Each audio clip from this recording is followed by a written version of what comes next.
Guys, the Bears are back. At least I am hopeful that it is for real this time. What's going on? Welcome back into the ROSSCAST. It's been a minute since I've uploaded to the feed. Figured we should hop back on here though to discuss a big win, Ben Johnson's first win as Chicago Bears head coach, and some other stuff. Bulls stuff is going on. We got training camp coming up soon. We had the Giddey contract recently, and the Cubs can't hurt me right now when the Bears are making me feel good. Make sure to follow me at Shy Sports Ross on all the platforms. You guys, thank you for liking and subscribing on Spotify, Apple, YouTube. If you're not listening on the podcast app, listen on the podcast app. If you're not watching on YouTube, watch on YouTube. All right, thank you guys for joining me. I come to you on a Victory Monday. Good news, Bears are back. Like I said, Bears are back, at least. God, I am praying. God, I am praying it is for real this time. We've seen flashes before, and obviously it's just 1 week. It's the Cowboys. They haven't looked exactly impressive so far this season, but the development is there for Caleb Williams, which is probably the most important thing, truthfully. But with that said, the defense looked good today too, or yesterday. The defense looked good yesterday too. And I think it was some classic Bears football, if you ask me. Winning in all three phases and go in front of a home crowd that was extremely hungry for a win and for a big performance. And they got it today. It was Soldier Field was rocking. It was a sight to see. But let's go through some of this. Let's take a look at some of the tape. Let's dive into it. This play here, I said it loud. Caleb looked comfortable on this drive, and this is the first touchdown to Rome Odunze. I think the first drive of the game that he came out didn't look great, was shaky. They got stopped up, but they got stopped up within the 20. They had a bad kickoff return, and that drive stalled out immediately. Alarm bells a little bit at the beginning of the game, but then come back on the next drive down for a touchdown, and score a deep touchdown pass on third down. And a really nice throw. Caleb stands in the pocket, and I think that's what stood out to me was how calm he looked and how comfortable he looked executing the offense. Because I think the things that we felt like he was struggling with the first couple of weeks, he's always got the big play potential, but it's the basic stuff that sometimes becomes an issue where it seems like there's not enough consistency, not going through the mechanics, whatever. And I think anyone who actually watched this team last year knows that he settled into a rhythm, and that's what we had been waiting to see so far this season. And we saw it in this game. He settled into a rhythm, and he was executing the big plays, but the easy plays. And I think by big play, we need to talk about the flea flicker. I mean, this is crazy. Like, you get to do this against a bad defense, right? The Cowboys. But I think what we'll see here is that all of those handoffs to DeAndre Swift that we felt were frustrating, we pulling our hair out. Why do they keep doing it? It's not worth it. I mean, you have to commit to it in order to run a play like this. And I think that's why you keep seeing those no gain handoffs, at least in a game like this today, getting the defense to buy it, to not see it coming, run the flea flicker, a little bit of trickery, and they did it to perfection. And I think, if I recall correctly, that's back-to-back deep touchdown passes for Caleb Williams in this game. He had the one to Rome, and they come back and run the flea flicker downfield to Luther Burden. Speed kills. Love to see Luther Burden getting more involved. And it felt like after they ran this play, they got some of the other running backs more involved, which was interesting to me. So like I said, kind of committing to the run game with DeAndre Swift to set up this look here. But yeah, man, I'm super pleased with the way the offense looked, and you might be able to see why. I drafted Rome in fantasy. He's my wide receiver too. I know no one gives a shit about my fantasy team, but usually being a homer doesn't pay off in fantasy. And for the first time ever, maybe it has. Rome has been awesome, both in reality and in fantasy. There's good stuff. Let's take a look at the box score real quick, because I mentioned the defense showed up today, and they did. And I wanted to kind of to give them their credit too, because everyone's going to be talking about Ben Johnson's offense, rightfully so. It's good to see it get going. But we do need to give the defense their shout outs too. Tremaine Edmunds had a huge game. He had a bunch of tackles, but he had the 2 big interceptions. The one to cap off the game was from Kevin Byard. Bunch of turnovers for the team as a whole, but you can see we've got Dom Robb got a sack. Montez Sweat on the other side was doing some good stuff. Up and down, I mean, just really good stuff top to bottom. We were a little concerned about Cairo Santos. I mean, distance isn't his thing, and luckily distance wasn't something we needed from him today in the game. Even Torrey Taylor had a couple nice punts. Shout out across the board, Bears bringing the good vibes back to Chicago. Another thing that I wanted to call out too, like Tom Brady is in town. Tom Brady called this game for Fox, and instead of everyone bitching and talking about the time that the Bears almost signed him and he almost came to Chicago, everyone's talking about Caleb Williams. Everyone's talking about Ben Johnson. Everyone's talking about how good the offense looked. And this to me is one of those turning point moments where we're talking about the present and the future instead of the past, which is something that we do often here in Chicago. I think even Bulls fans understand this. Even Cubs fans understand this. Even Sox fans, Blackhawks fans. We love our nostalgia in Chicago sports, and we tend to compare our teams a lot to the past, which is something that's natural, I think. But in the context of the Bears quarterback, it's always been such a negative conversation. It's always been about how the quarterback position has been a failure, and we could have done this, but we did that, and we should have had this guy, but we went with that guy. Deep breath. Right now, the conversation is about how good Caleb Williams looked. And that is a beautiful thing.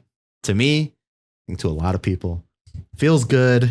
Wiener Circle said they're going to give out free hot dogs if he had 4 touchdowns. They posted that a couple days ago, and Caleb had 4 touchdowns. So I'm thinking we're feasting. Exactly.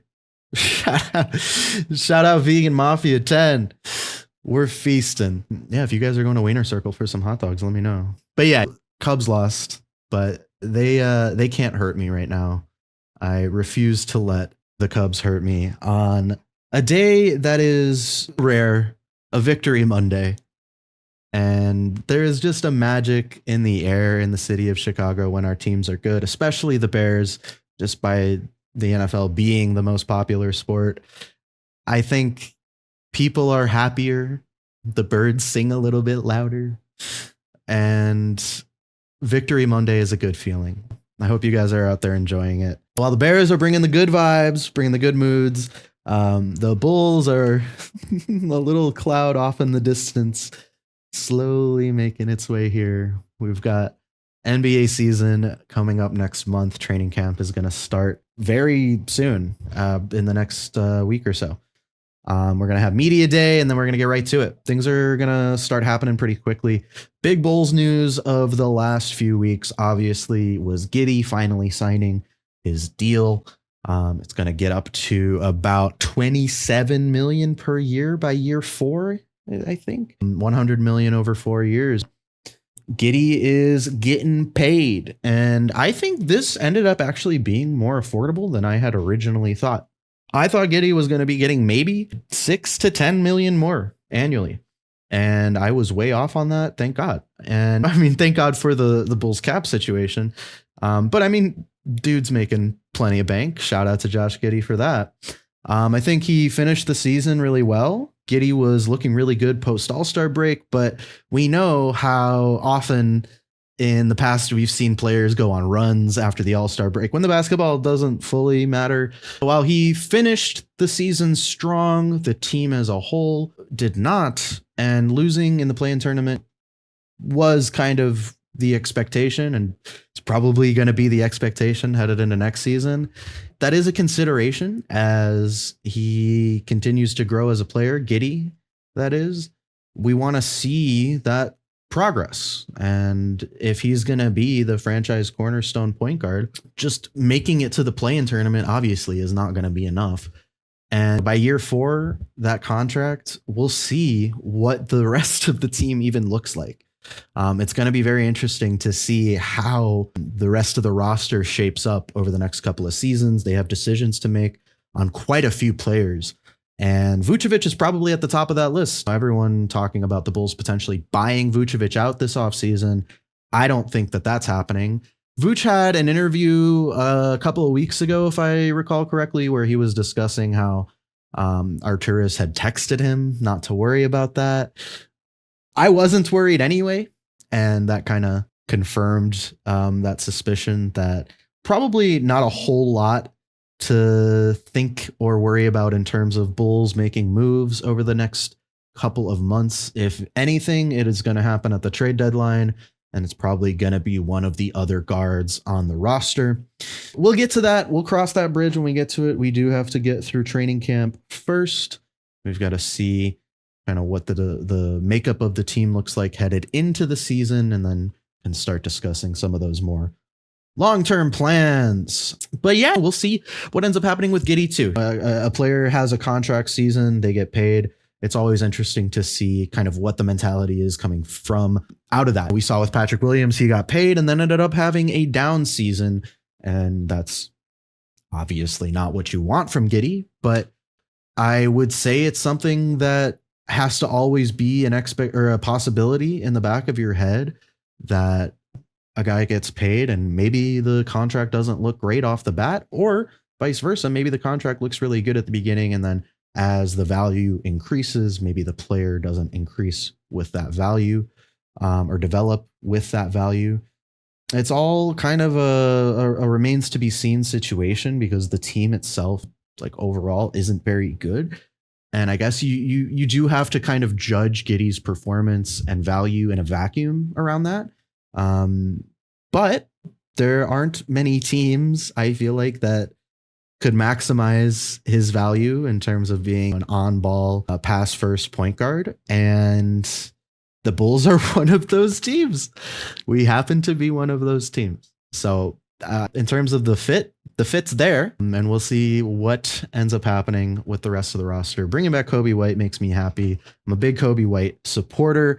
I think he's a really good player. And I actually do think that Giddey and Coby play well together, because they can play off of each other, take some pressure off of Giddey from a 3-point shooting perspective. But Coby isn't like a slouch when it comes to driving the lane too.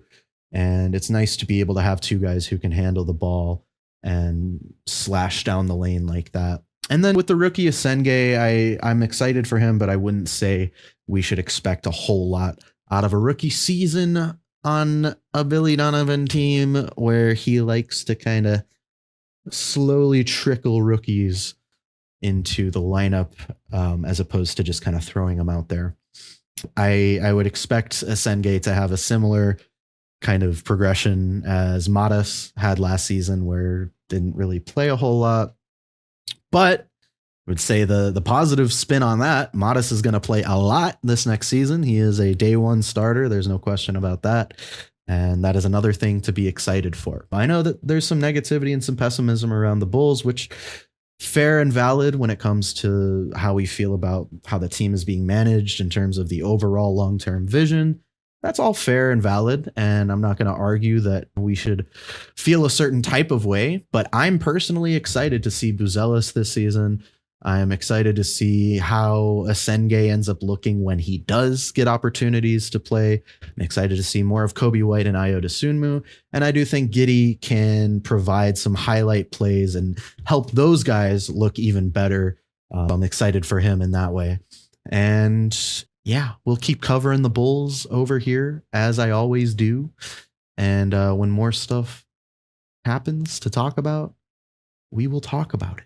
And I think that's really it. There really isn't a whole lot. The Cubs have clinched their playoff spot, but have not looked very impressive and have been dropping some games to the Reds. Has not looked super great. Hopefully Palencia is feeling better and is going to be ready to roll. But yeah, we'll see what ends up happening For the Cubs, who by baseball standards, kind of doing their own play-in tournament thing with the wild card spot. I don't remember how many games back they are right now from having the top wild card spot, but just not feeling too hyped about them as a team. Unfortunately, it feels like the bats got cold at the worst possible times, and the bullpen has always been kind of a problem. But you get a little bit of boost there at the end of the season. You can bring guys onto the roster. Maybe you've been rehabbing. We'll see what ends up happening with that. But Bears beat Cowboys. Big win for Ben Johnson, first as a head coach. Home win. Good vibes. Feels good. Feels good to say our quarterback won a big game. Defense obviously played a huge role. Don't want to discredit them, but I think anyone who watched that game comes away with the feeling that like Caleb Williams was the guy in that game. He was the best player on the field in that game. And that is a rare feeling for a Bears fan. If you're a fan of a different team and you're watching this, just know this is not something that we get to feel often. Let us have it. Like, you guys get 4,000-yard passers or whatever. Like, you guys get players who can pass for 30 touchdowns or whatever the fuck. Like, that's not something that we get to have all the time. This is a very like new / rare thing. Let us enjoy it. And hopefully it continues. Knock on wood. Make sure to follow me at Shy Sports Ross on all the platforms. Thank you guys for listening. If you're listening on Spotify, go watch on YouTube. If you're watching on YouTube, go listen on Spotify. Thank you so much for doing that. Thank you guys for listening, supporting, rocking with me. Kind of took a little bit of a break there, kind of stepped back a little bit while the NBA offseason was running its course. And now that we're ramping back up, I'm ramping back up. You'll see more of me. Hopefully that's for better and not for worse. Thanks again, guys. We'll talk very soon.